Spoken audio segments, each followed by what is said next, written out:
Capítulo 5. As 5 leis do ouro. Um saco cheio de ouro ou uma tabuinha de argila gravada com palavras sábias. Se vocês tivessem que se decidir por um ou por outro, qual escolheriam? A bruxulante luz de uma fogueira feita com arbustos do deserto, o rosto queimado de sol dos ouvintes brilhou com interesse. O ouro, disseram a uma só voz os 27 ali reunidos. O velho Calabab sorriu astuciosamente. Atenção! Atalhou ele, levantando o braço. Ouçam os cães selvagens ferindo a noite. Eles uivam e ganem porque estão mortos de fome. Mas deem-lhe de comer, e o que fazem? Começam a brigar e andar empertigados. E continuam brigando e andando empertigados sem dispensarem um único pensamento ao dia seguinte, que certamente virá. O mesmo acontece com os filhos dos homens. Peçam-lhes que escolham entre ouro ou sabedoria, e o que fazem?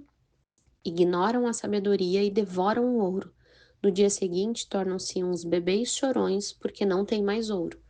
O ouro está reservado àqueles que conhecem suas leis e permanecem fiéis a elas. Calabab escondeu as pernas magras sob a túnica branca, porque tinha começado a soprar o frio vento da noite. Uma vez que vocês me serviam lealmente durante essa longa jornada, cuidaram de meus camelos, cruzaram penosamente, mas sem queixas, a areia quente do deserto e enfrentaram bravamente os ladrões que tentaram me despojar de minhas mercadorias, contar-lhe-eis esta noite a história das 5 leis do ouro, uma história diferente de qualquer outra que já tenham ouvido antes.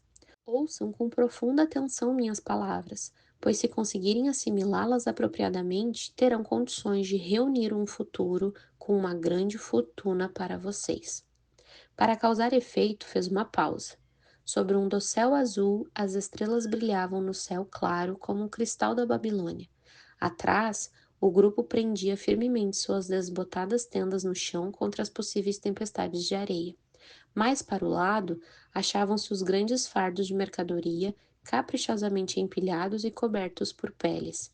Próximo dali, o rebanho de camelos espojava-se na areia, alguns ruminando, satisfeitos, enquanto outros dormiam, enchendo o ar com seus roncos. Você nos contou muitas boas histórias, Calabab, disse o chefe dos enfardadores. Confiamos em que sua sabedoria nos guie até o dia seguinte, quando então teremos concluído nosso serviço contigo. Falei-lhes de minhas aventuras em terras estranhas e distantes, mas essa noite quero tecer comentários sobre a sabedoria de Arcade, um homem venturoso e tarimbado. Ouvimos falar muito dele, confessou o chefe dos enfardadores, pois foi o homem mais rico que já viveu na Babilônia. Sim, ele foi realmente o mais rico, e isso porque sabia, como nenhum outro homem antes dele, como ganhar dinheiro. Essa noite falarei sobre seus grandes conhecimentos de acordo com as informações que Nomassir, seu filho, me comunicou há muitos anos em Nínive, quando eu não passava de um garoto. Meu patrão e eu ficamos uma vez até tarde da noite no palácio de Nomassir. Eu tinha ajudado meu patrão a carregar grandes fardos de tapetes caríssimos para serem examinados por Nomassir até que sua escolha das cores o deixasse satisfeito. Por fim, ele se mostrou bastante simpático e ordenou que nos sentássemos com ele para saborear um vinho delicioso, de requintado buquê que aqueceu meu estômago, tão desacostumado a essas bebidas finas.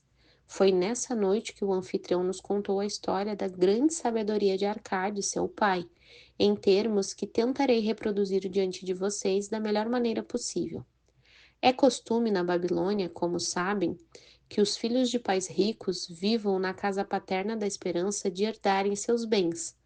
Arcade não aprovava esse costume. Por isso, quando Nomassir atingiu a maioridade, mandou chamar o jovem e lhe dirigiu estas palavras: Meu filho, é meu desejo que você herde todos os meus bens. Entretanto, primeiro deve provar que é capaz de administrá-los adequadamente. Por isso, quero que saia pelo mundo e mostre sua competência para ganhar dinheiro e tornar-se um homem respeitado entre nossa gente.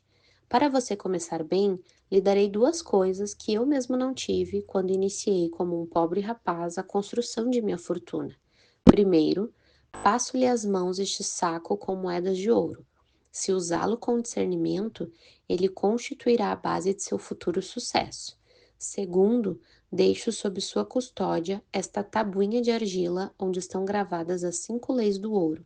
Se conseguir transportar o espírito delas para seus próprios atos, elas lhe trarão competência e segurança. Daqui a 10 anos, volte à casa de seu pai e dê-lhe conta de tudo o que fez.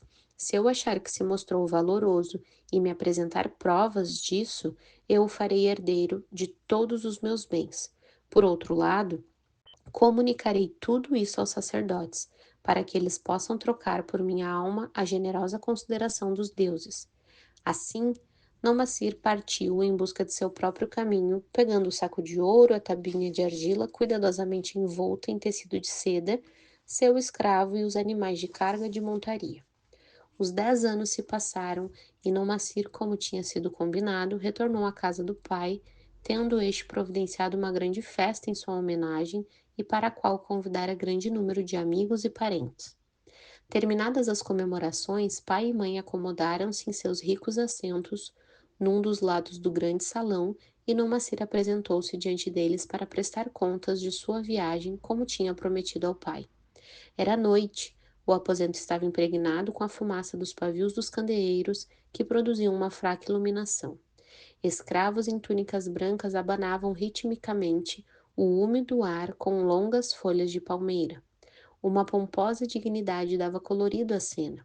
A esposa de Nomassir e seus 2 filhos ainda pequenos, com amigos e outros membros da família, estavam sentados sobre tapetes atrás dele, ouvindo avidamente. Meu pai, começou a dizer Nomassir, cheio de respeito, inclino-me diante de sua sabedoria. Há 10 anos, quando me achava às portas da maioridade, o Senhor me incentivou a partir e a me tornar um homem entre os homens, em vez de permanecer nesta cidade como um vassalo de sua fortuna. Me deu um saco com moedas de ouro e me concedeu liberalmente as atenções de sua sabedoria. Quanto ao ouro, ai de mim, devo admitir que não o usei com perícia.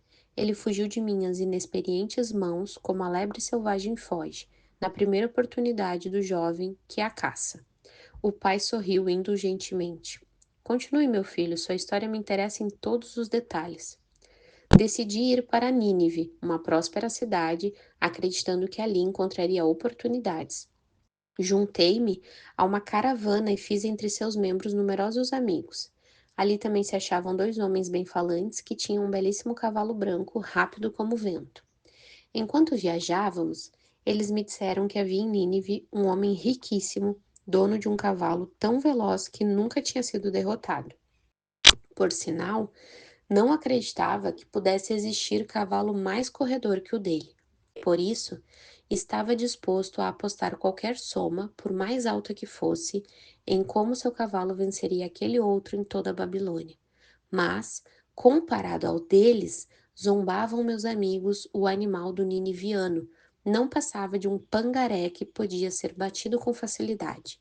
Propuseram-me então, como se estivessem me fazendo um grande favor, participar com eles da aposta. Fiquei logo entusiasmado com o plano. Nosso cavalo levou foi uma surra vergonhosa e acabei perdendo grande parte do ouro. O pai não pôde deixar de rir. Mais tarde, descobri que se tratava de um plano fraudulento desses crápulas e que eles constantemente viajavam com caravanas procurando sempre novas vítimas. Creio que todos aqui já perceberam que o homem em Nínive era um associado deles que dividia entre os 3 os lucros da aposta. Esse astucioso golpe me deu minha primeira lição, incitando-me a ter mais cuidado dali para frente. Logo aprenderia outra igualmente amarga. Na caravana havia um outro jovem com quem entreitei laços de amizade. Ele era filho de pais ricos como eu, viajando a Nínive a fim de encontrar uma posição conveniente. Não muito depois de nossa chegada, me contou que um comerciante tinha morrido, deixando uma loja repleta de ricas mercadorias, que podiam ser adquiridas por um preço insignificante e uma clientela de primeira qualidade, dizendo que seríamos sócios em partes iguais, mas que antes precisava voltar à Babilônia para investir seu dinheiro. Convenceu-me a comprar a loja apenas com a minha parte, acrescentando que a dele seria usada mais tarde para levar adiante o empreendimento. Ele adiou o quanto pôde sua viagem à Babilônia, provando nesse meio tempo ser um comprador burro e um gastador insensato. Por fim, mandei-o embora, mas o negócio já se deteriorara, a loja repleta de mercadorias que ninguém queria comprar e eu sem dinheiro para adquirir outras. Passei o que restava a um israelita por um preço desprezível. A isso se seguiram meu pai dias bastante amargos.